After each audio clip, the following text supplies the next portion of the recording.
TV live. Hello and welcome to another episode Dogsoul TV Friday Talk. Today we want to talk about difficulties in dog training and dog food. We want to start with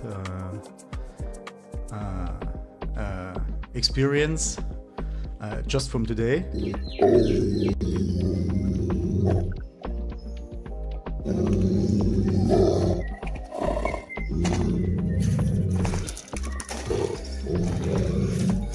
This is our new student.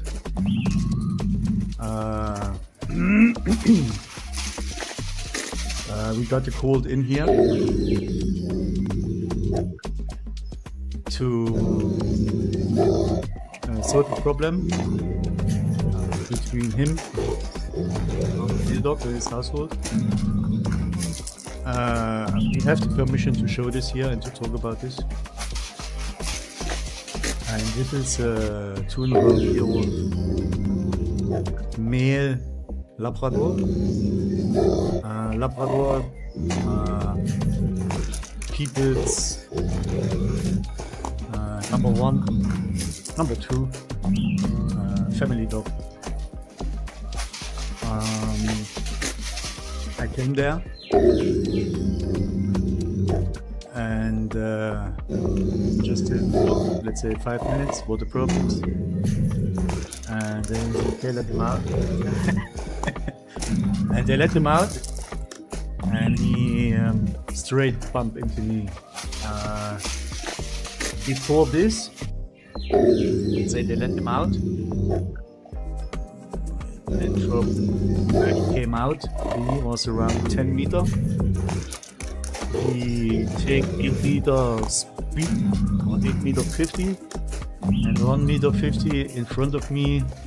He jumped straight into me, and first I was thinking it's just a super excited, energetic Labrador, bumped full speed into me, out of the jump, and we turned around, and he bit me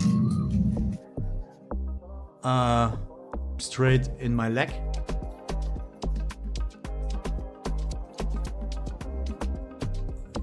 Into that, and then we came to the situation. I blocked myself with my backpack, and then I signaled him here, you choose the wrong guy, and go out of the way. And let's say 10 minutes later, he signaled me, you also choose the wrong guy.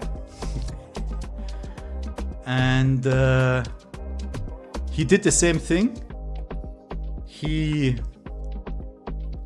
takes speed, and he came again. And then I blocked again with my backpack. And then he cut my backpack, here you can see this, into pieces.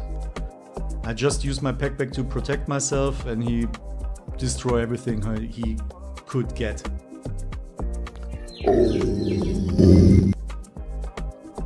Why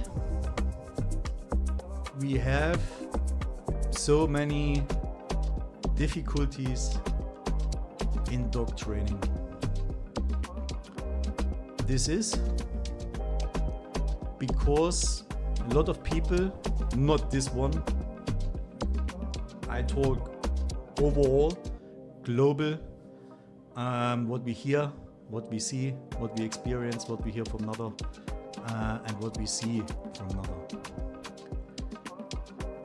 That people still stick to strategies and theories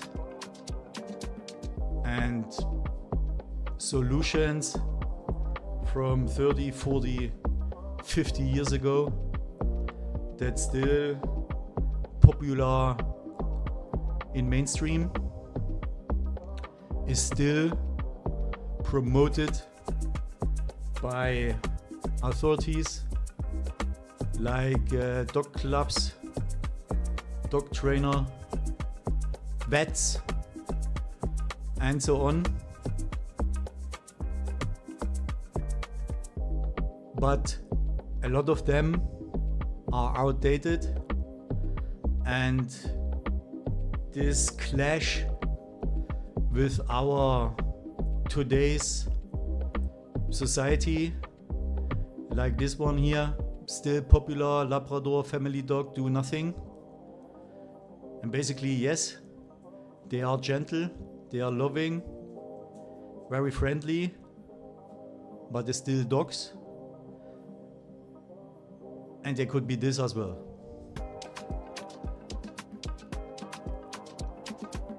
And to make it a bit more clear and maybe you see some similarities, I took as example the dog food.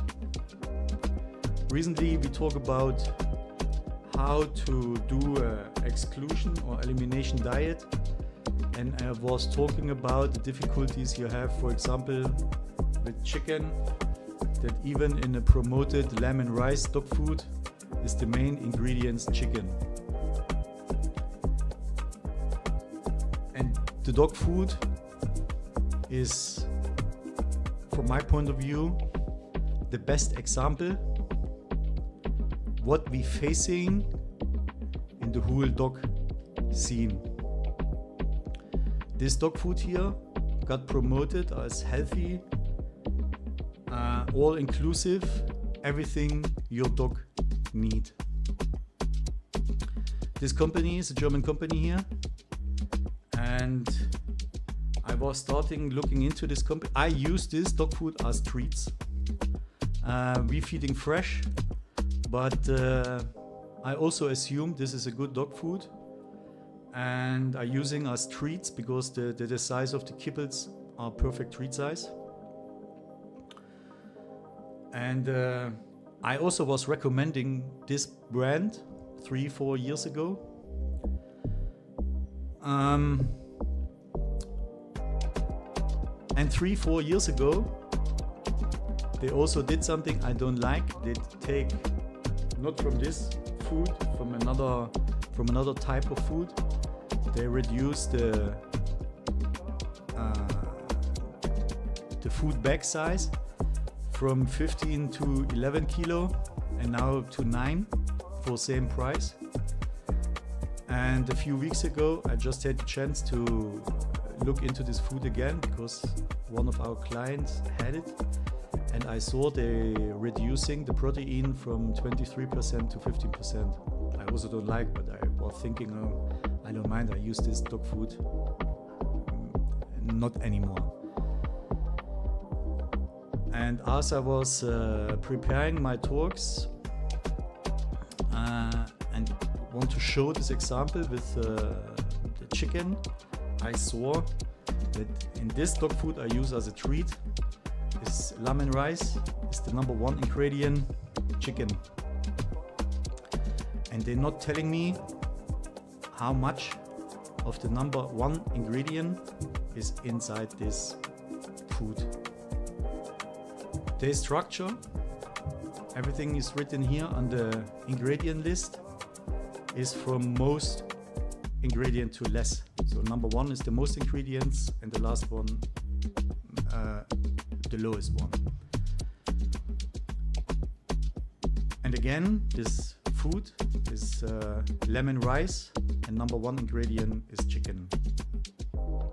The first thing we have to see, they're not telling us how much, and they also don't telling us what exactly from chicken. It can be everything, feathers. And then I was trying to calculate all the ingredients together, and it's also hard to get the 50 kilo, right? All the ingredients you see on a dog food must be the size of the back.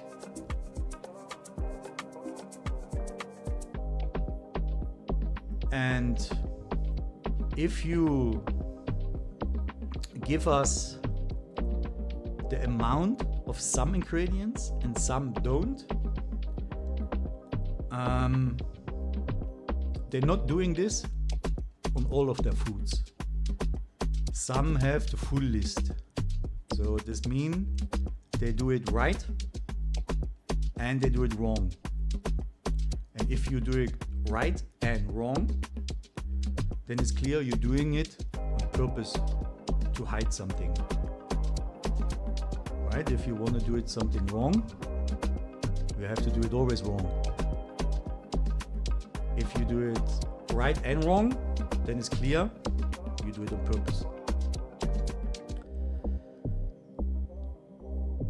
And then I was seeing that in the lamb and rice, they had 8.5% rice and 8.5% lamb.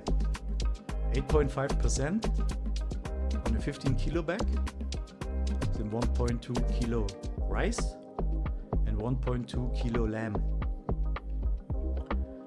And the feeding amount they estimate for a 30 kilo dog would be 350 gram of this dog food per day.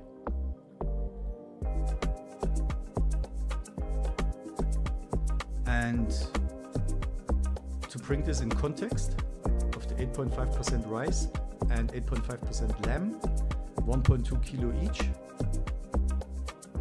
you're feeding your dog 350 gram per day out of the 15 kilo bag. This means your dog, your 30 kilo dog, get roughly 40 gram rice per day and 40 gram something from lamb. I didn't see here with 40 gram rice for 30 kilo dog, zero nutritional value or any health or nutrition benefit.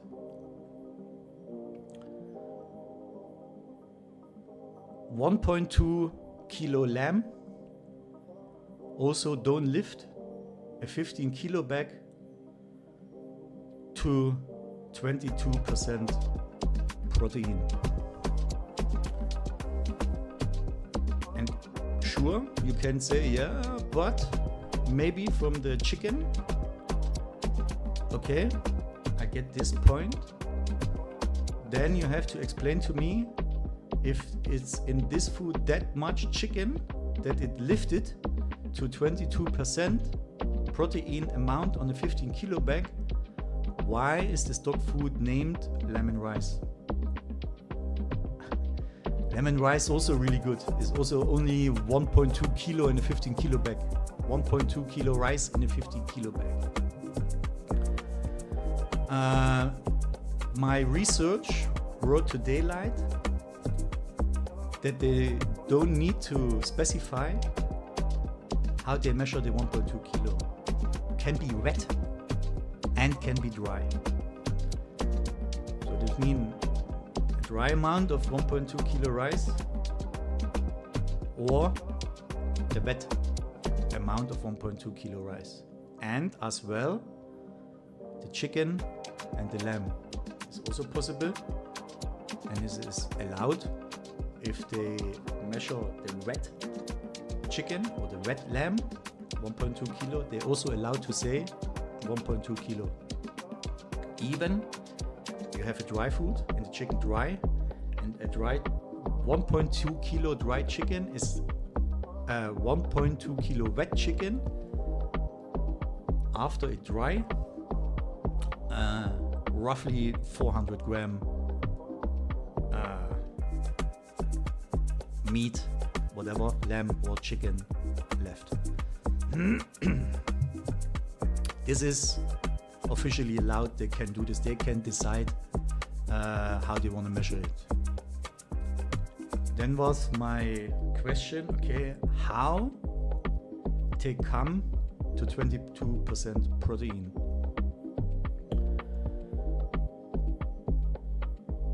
We found that is also allowed, and they don't need to specify this and they don't need to declare this,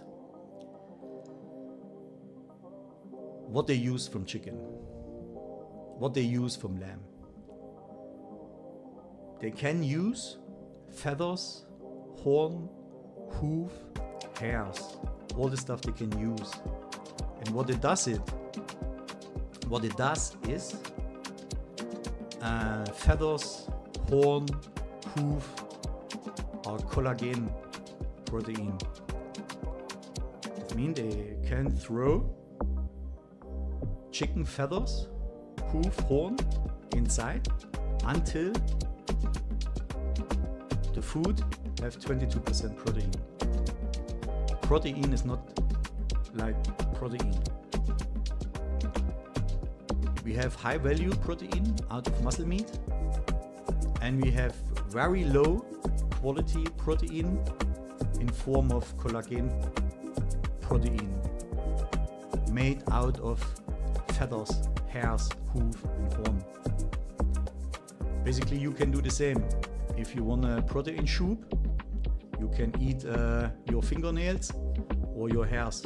Your fingernails and your hairs also protein, collagen. But dogs rarely can process collagen or low quality protein. This meme is basically possible, not with this food we see here, but this is already a premium food. I just want to say this is a premium food. If you have low price, low quality dog food, it is basically possible that this whole food have zero or mini nutritional value for your dog. That's easy possible. If you want a high quality dog food, dog dry food, they must specify what exactly they use from chicken, what exactly they use from lamb. If they would use muscle meat, they would write muscle meat here. And they also have to specify where is the 22% protein coming from. They also don't do this. And I also was thinking this coming from the animal protein or the plant protein inside the dog food. How is it possible they can't go away with this? Because the measure methods and the lab test not test where's the protein coming from. The only test is the protein amount inside. They're not checking coming from feathers or hairs. They're just checking, is it this dog food have 22% protein or 25 or whatever. They're not testing where's it coming from. If you know a dog food who really specify this, what exactly they take from the animals and where protein etc. is coming from, please let me know. I want to know this dog food. I personally never see one where is this transparent written on the back. And if they not even give you the amount of stuff what they have inside, how many chicken is here inside, and how many corn and so on, this is also not a good sign. And we want to try to motivate you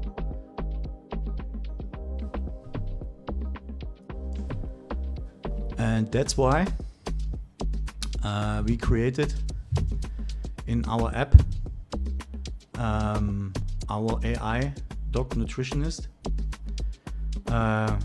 You can ask all the time question you have, specific for dog nutrition and dog food.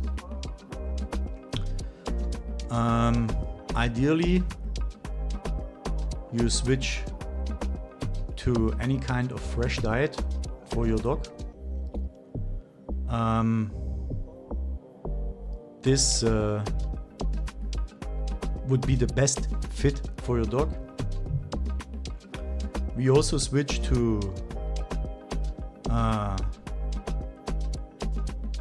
fresh diet, and we just use what we think is a okay dry food and we can live with.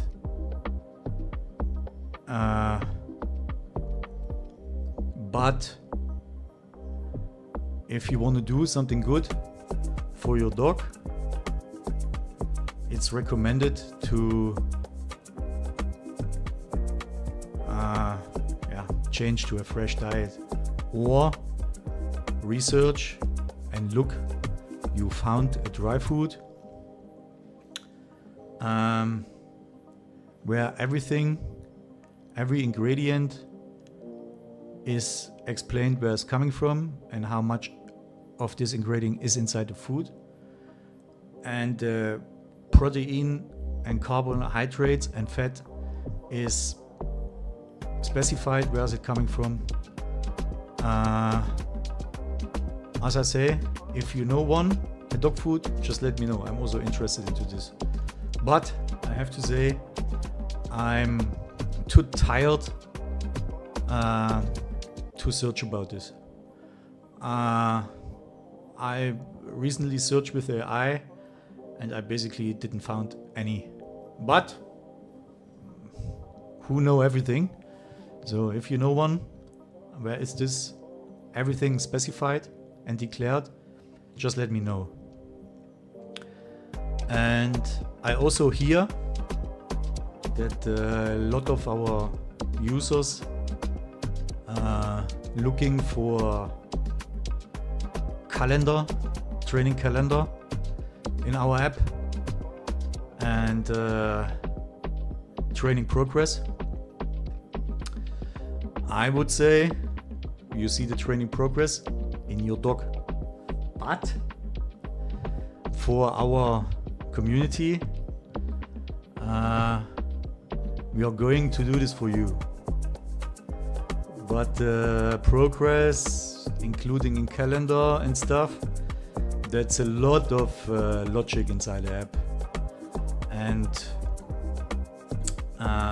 if we do this for you, then our lifetime deal come to an end.